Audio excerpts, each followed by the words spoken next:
Exposición de la tesis de grado de Elvira Crespo León, titulada Empleo, Educación y Salud, herramientas para la erradicación de la pobreza en el Ecuador, una visión hipotética del año 2040.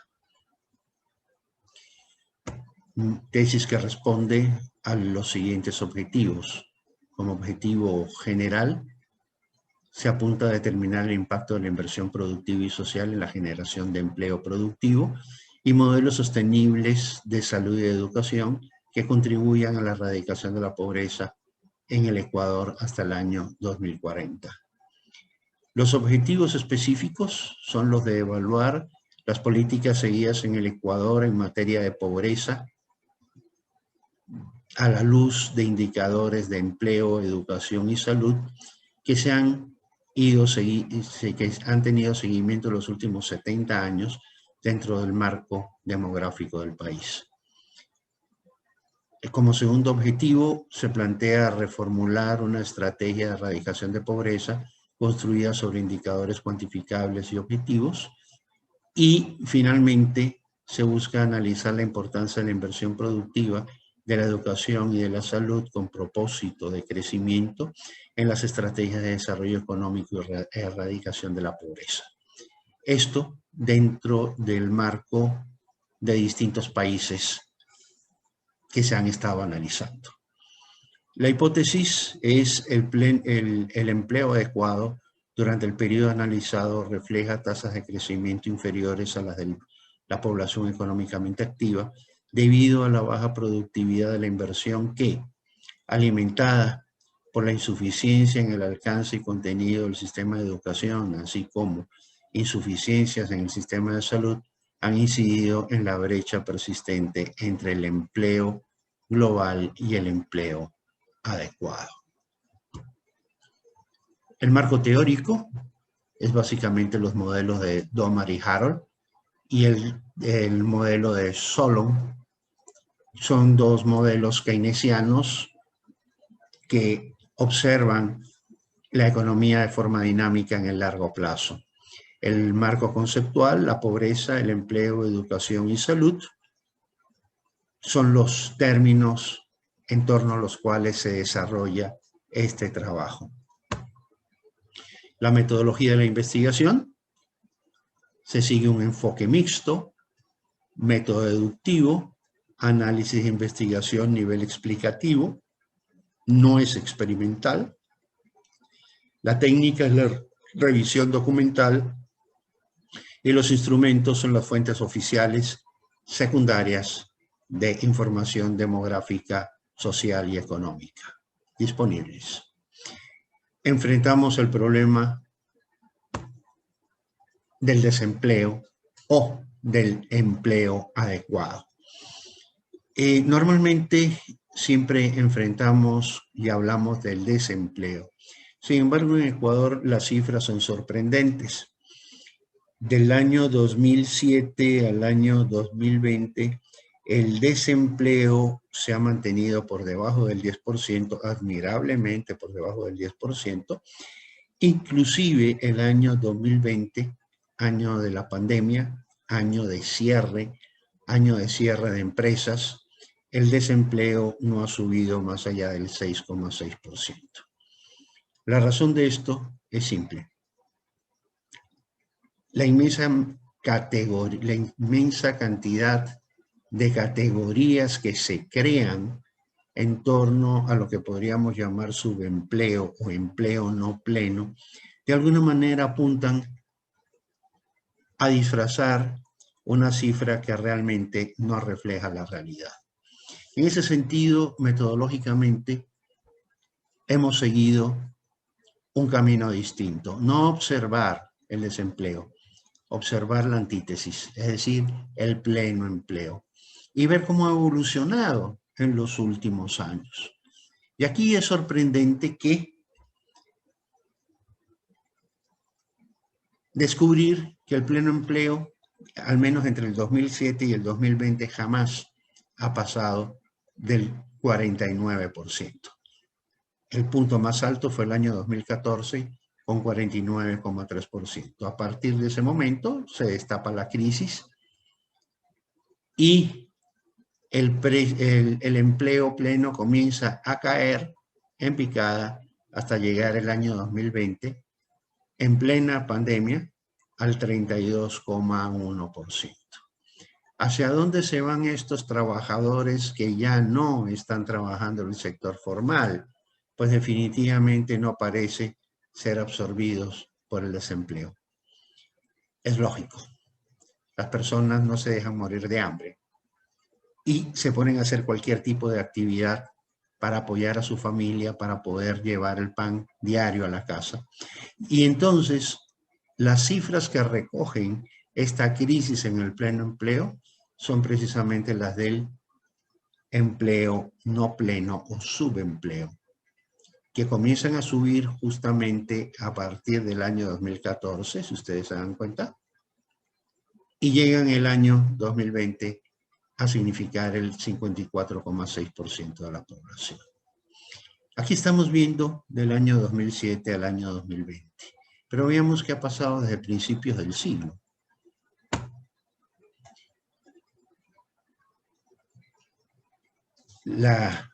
En el gráfico de la izquierda, la línea gris no parece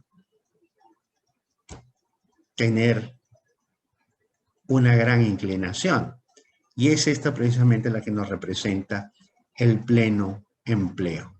Hay un crecimiento del año 2000 hasta el año 2004 más o menos, que es la recuperación de la gran crisis de fin de siglo XX, pero de ahí en adelante el pleno empleo se va manteniendo horizontal prácticamente.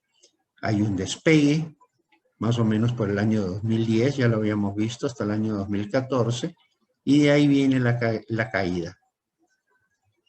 Esto aquí estamos hablando en número de personas, número de empleados. La población económicamente activa crece de manera lineal a razón de 178,000 nuevos oferentes de trabajo cada año, en tanto que el empleo global crece en 189,000 personas cada año, la línea roja. ¿En cuánto crece el pleno empleo? Desde el año 2000 hasta el año 2020 ha crecido en términos lineales 37,280 nuevos empleos por año. Esta enorme brecha entre el crecimiento del empleo global y el crecimiento del empleo pleno o adecuado nos va marcando una divergencia en el tiempo que nos hace ver que el problema del empleo a futuro va siendo cada vez más grave. El empleo, no importa el gobierno que haya pasado desde el año 2002 hasta el año 2020, no ha tenido una respuesta en términos de las necesidades de la población. ¿Cuánto tendría que crecer el empleo adecuado para lograr reducir esa brecha entre la población económicamente activa y la población plenamente empleada a un margen de 20%? 20% donde estaría desempleo y donde estaría empleo no adecuado. Pues bien, a partir del año 2020, este crecimiento en la población de empleo adecuado debió haber sido de X%. Si tomamos ese cálculo y lo llevamos al año 2021 y lo proyectamos para el año 2040, la tasa de crecimiento tendrá que ser mucho mayor para reducir esa brecha al año 2040 y podamos decir realmente que hemos combatido la pobreza a través del combate del desempleo. Y no nos siga ocurriendo lo que ha ocurrido en los últimos 70 años en el país. El problema aquí es bastante más complicado de simplemente hablar de empleo pleno y hablar de desempleo. Porque si nos vemos en términos de la dinámica de la población, vamos a descubrir que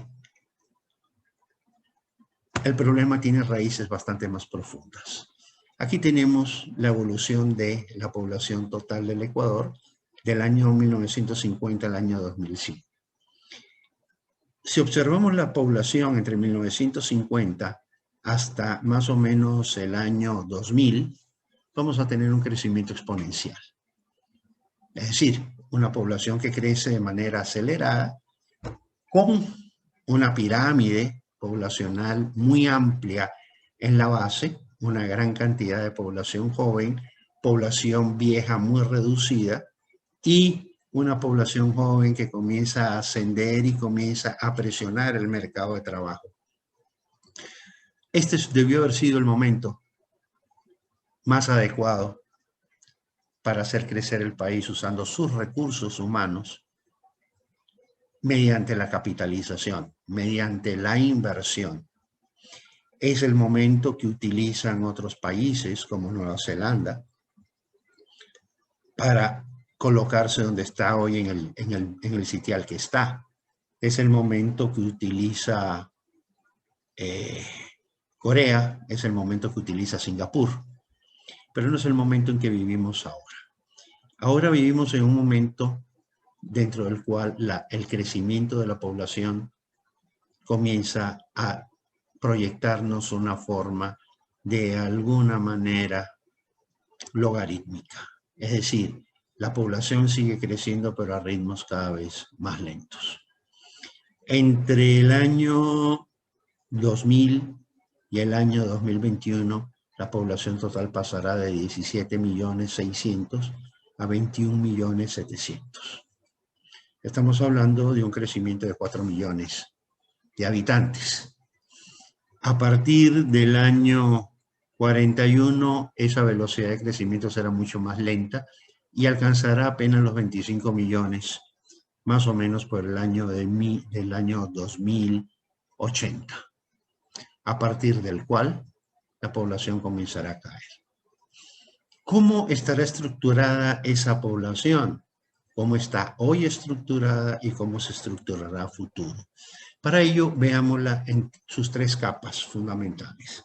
La población joven, la población de niños hasta 14 años, la población económicamente activa, el recurso humano productivo de 15 a 65 años y la población de adultos mayores. Aquí la tenemos graficada tanto en porcentaje de la población total, que podemos leerlo aquí a la derecha, como en número de personas. Veamos la población infantil primero. Esta crecía ganando espacio, crecía de una manera muy acelerada, expandiendo la base de la pirámide hasta el año de 1965. A partir de ese momento, la población menor de 14 años comienza a perder peso en la población total. Comienza a disminuir. Es decir, la base de la pirámide comienza a achicarse. Estamos en el año del año 2020 y empezamos a ver un fenómeno muy particular.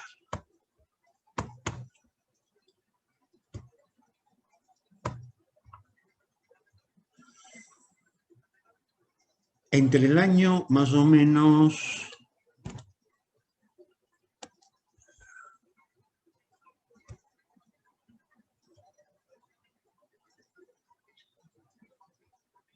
entre el año 2020 y el año 2042, 2043, el porcentaje de población económicamente activa habrá alcanzado la máxima proporción de la población total, llegando a representar más o menos el 64% de la población total. Ese 64% se va a mantener estable más o menos hasta el año 2040. A partir de ese momento, el porcentaje de población económicamente activa comenzará a descender para darle espacio a la población de adultos mayores, que ya para el año 2100 significarán más del 30% de la población total. Este momento, entre el año 2020 y el año 2040, es lo que denominamos la ventana demográfica. ¿Qué significa eso? La ventana demográfica es ese momento en el tiempo donde la población económicamente activa, la población que produce, la población que puede hacer crecer la economía, está en su máximo potencial. Y por supuesto, donde la población dependiente, tanto de niños como de ancianos, es mínima. Ese es el momento de ahorrar. Ese es el momento de crecer. Ese es el momento de invertir. ¿Qué ocurre después de la ventana demográfica? Pues viene el problema del descenso de la población económicamente activa, que, ojo, va a seguir subiendo, sí, pero ya no va a seguir subiendo al mismo ritmo y la población vieja, los mayores de 65 años, comenzarán a crecer mucho más rápido que la población económicamente activa. Estamos entonces en un momento crucial de la economía. Es el momento en que el tren parte, el tren de la historia parte, el tren del desarrollo está partiendo, y es el momento en el cual necesitamos tener inversión. Inversión vista en términos cuantitativos y en términos cualitativos para poder generar producción, para impulsar el crecimiento del PIB aprovechando todo el recurso humano disponible. Pero también es el momento en que ese recurso humano debería de estar potencializado al máximo en términos productivos. No se trata de que la educación sea un conjunto de conocimientos, doctrinas y lo que queramos, que al individuo lo mantengan o lo mantengan aislado de lo que es el proceso de producción. La educación debe estar enfocada precisamente al desarrollo de estas fuerzas productivas que se conviertan de alguna manera en un atractivo, que se conviertan en el imán que puedan traer inversión de calidad. No se trata de traer cualquier tipo de inversión, se trata de traer inversión de alta productividad, pero ello implica también mano de obra de alta productividad. Finalmente, es el momento de buscar una nueva generación al año 2040, donde no solo haya mucho menos desempleo, sino que también hay una mejor distribución de la riqueza a través de la educación, a través de la productividad del trabajo, a través de un aumento en la productividad del trabajo. Pero también es el momento que el tren parte y si no lo cogemos, el tren simplemente nos irá dejando en el camino, como ha ocurrido ya con otros países. El tema de salud es crucial en este punto. ¿Por qué?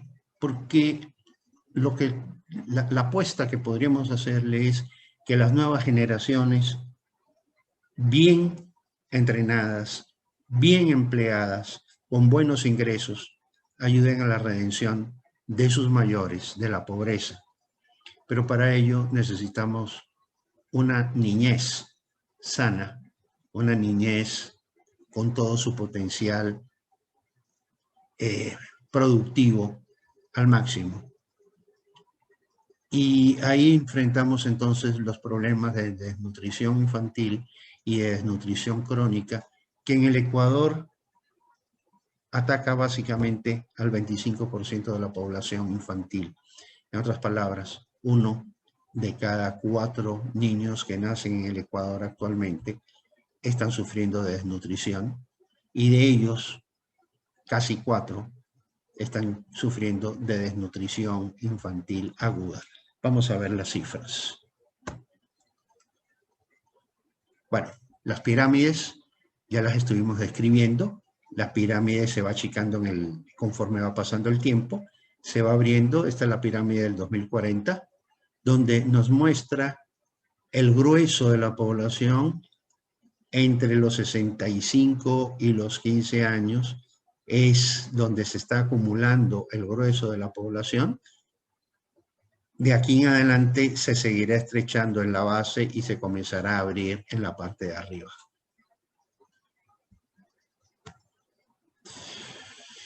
Veamos las principales características que tiene el empleo pleno privado productivo en el Ecuador. ¿Qué nos dicen los empresarios? ¿Cuáles son sus principales problemas? Uno de los principales problemas lo identifican las empresas con la educación.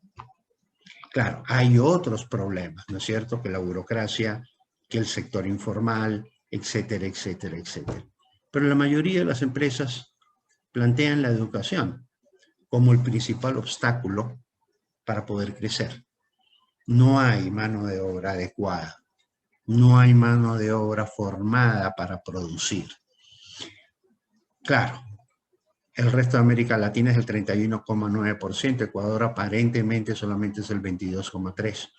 Pero el problema es bastante serio, porque ¿quiénes son los que invierten en Ecuador? Por ejemplo, los que invierten en el sector agrícola no creo que se quejen mucho de esto. Quienes se quejan de esto, ¿quiénes son? Los que invierten en la industria y los que invierten en empresas de alta tecnología o de alta productividad que requiere una mano de obra mejor formada. Esto repercute en el crecimiento del empleo a nivel privado, mientras que en el mundo el empleo crece a razón de 4,7%, en América Latina 4,4%, el crecimiento anual del empleo en el sector privado es apenas de 1,5% anual.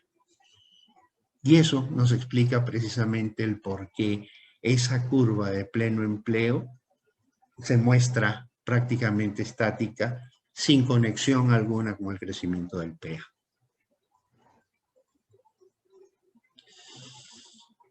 Veamos educación muy rápidamente. El cuadro de arriba nos muestra resultados de lo que es la prueba PISA en las 3 áreas que mide la prueba: lenguaje, matemáticas y resolución de problemas en entornos tecnológicos. Los países líderes en el mundo: Japón, Finlandia, Países Bajos, Nueva Zelanda, Australia, Singapur, que están muy por arriba de la media. ¿Dónde está Ecuador?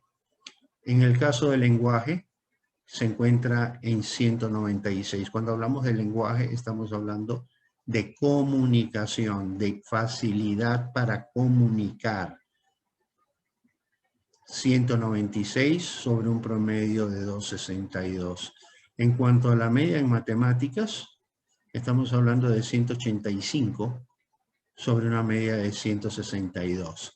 Chile está en 206, México está en 210, bastante bajo, por debajo de la media, pero Ecuador es el más bajo dentro de la muestra, solamente por arriba de Perú. Y en torno a la resolución de problemas en entornos tecnológicos, el tema es realmente grave.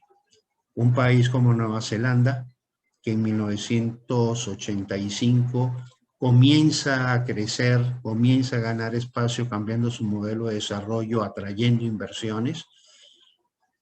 Ellos están en un 44%, en 44 puntos sobre 30 puntos, que es la media. Ecuador está en 5. Chile en 15, México en 10. México parece bajo, muy bajo, pero duplica Ecuador. Chile no parece tan bajo como México, pero comparado con Singapur o con cualquiera de los otros países, está bastante atrás, pero triplica a Ecuador. El promedio son 30. Estos son porcentajes de estudiantes con competencias mínimas en asignaturas de lenguaje y matemáticas. Competencias mínimas, no máximas, mínimas.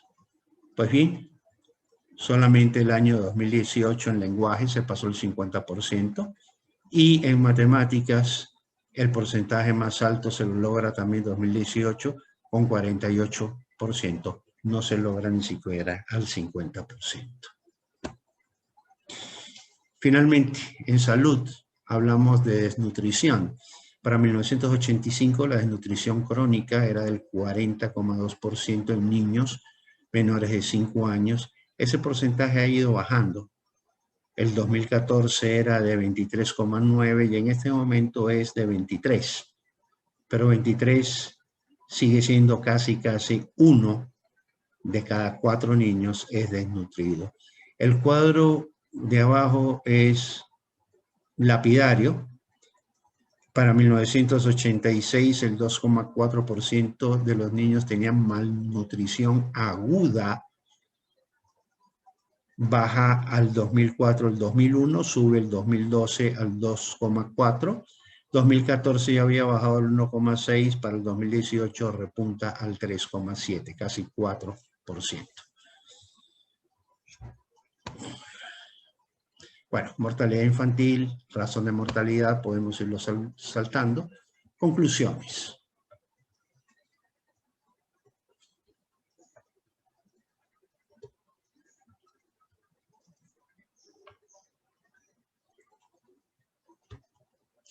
Demográficamente, la pobreza responde también a un ciclo de vida que nace con niños mal alimentados, desnutridos, que en los primeros años de vida pierden buena parte de sus oportunidades de desarrollo personal y productivo, crecen sin poder habilitar condiciones de trabajo competitivo y bien remunerado. Se acepta la hipótesis al observar la divergencia histórica en entre la población económicamente activa y las poblaciones adecuadamente empleadas. Según el enfoque de análisis de la pobreza empleado en esta investigación, los niveles referentes de PIB per cápita se han mantenido inmutables durante el último quinquenio, en alrededor de $2.000 menos que el promedio de la región.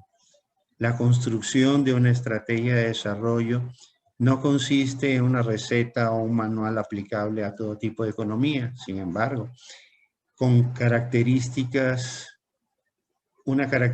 común entre todos los países como Singapur, Finlandia, Japón, Suiza, los cuales son considerados verdaderos milagros económicos, es sin duda la inversión en recurso humano. En este sentido, la educación se convirtió en la piedra angular de todas esas economías, así como su sistema de salud, que ya está fuertemente ligados. Hablamos de educación, pero hablamos de educación con propósito productivo, no con propósito ideológico, sino